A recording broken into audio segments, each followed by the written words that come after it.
End of the day, that's how people feel. Right. Well, you're human. You know, and so in my therapy sessions, I let people know that you're not perfect.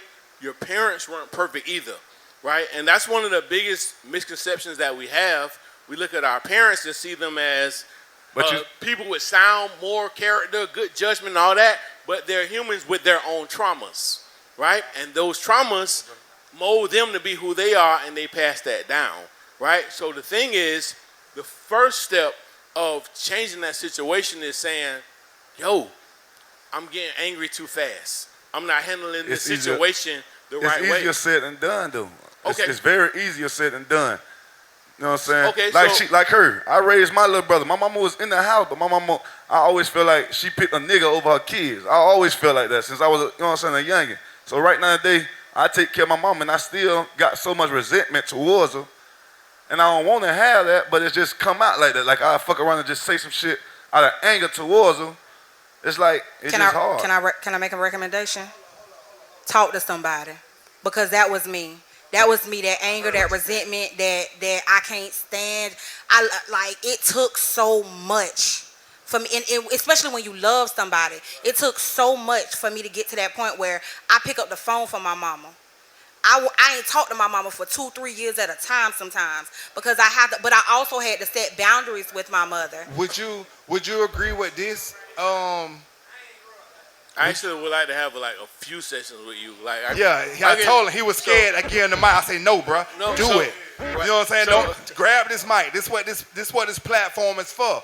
This is what we need as adults and especially black people. Right. But would you agree with this, Jamie?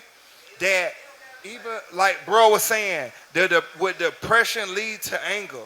But you remember when I said, Al, that depression starts from something we haven't forgiven. In the past. For first. In the past. You have to forgive it. But everybody handles depression a little bit differently.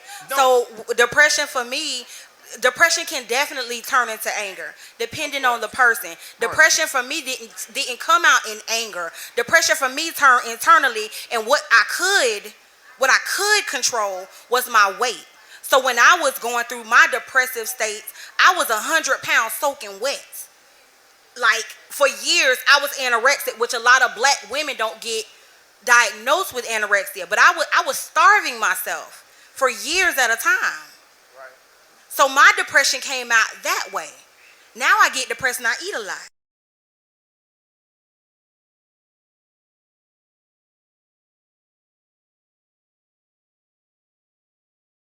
Giving place. Depression Depression stems from a traumatic occurrence. Right. That you haven't got over. Right. So the thing is, when you are depressed, you get stuck in that moment. Right? When that trauma occurs, it affects your life to worry, like, am I going to get over this? But the thing about it, are you telling me? All right, so there's two parts of depression that you have to understand, right? There's healing and there's resilience, right? And my point is, if you walked out the door right now and fell, like you hurt your knee, right? Immediately your body's gonna put in precautions to start healing, right?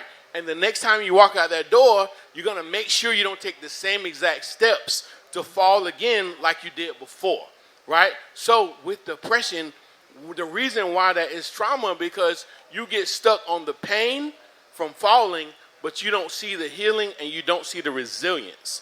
And so the way my therapy sessions work is called cognitive behavioral therapy. Mm-hmm. I let you see it differently. You don't focus on the pain from that fall. You focus on how you heal and how you're resilient and how you're not going to take that same exact step in the future with your kids, right?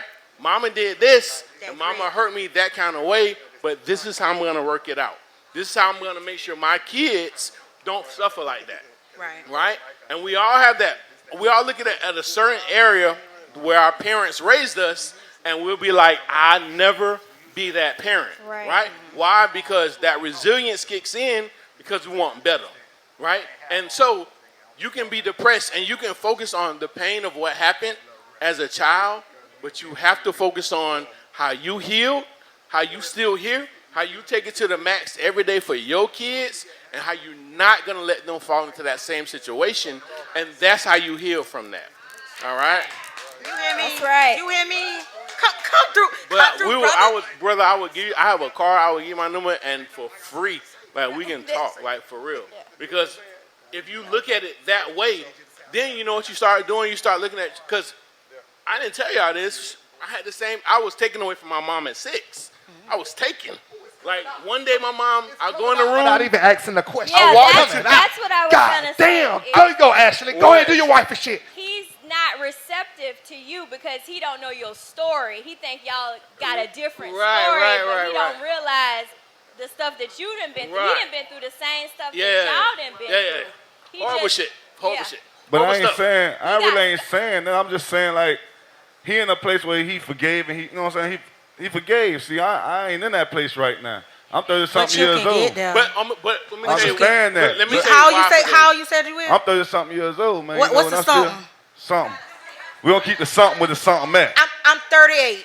Hey, I'm up under you. We don't keep that where it's I'm at. 38. I don't even give a damn. I'm 38. I'm I'm just letting you know now. I'm gonna stand on all 38 years that I've been on this earth. You hear me? I'm gonna stand 30-something. on it.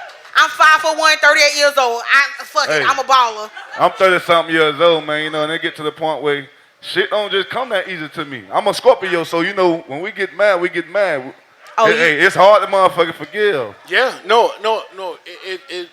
But forgiveness is not for her though. You know, it's for your healing. You're right. And like I was talking to Big Man, I said, man, at the end of the day, it made me do women wrong. At the end of the day, the hatred I had for my mama made me do women wrong. Oh, absolutely. You know, I got 2 women that really love me, and I don't give a fuck about them. And that's just, honestly. All right, and so there's something called the mother wound. And a lot of us, we have to understand what the mother wound is. Because the mother is supposed to be the person that nurtures you. The person that you have your issues, you can come to her. You're supposed to lay on her lap. You're supposed to do all that stuff and just love on her, right? But when that doesn't happen, then you start losing self-worth in you, right? And so the lack of self-worth in you automatically becomes anger towards her for being the cause of that.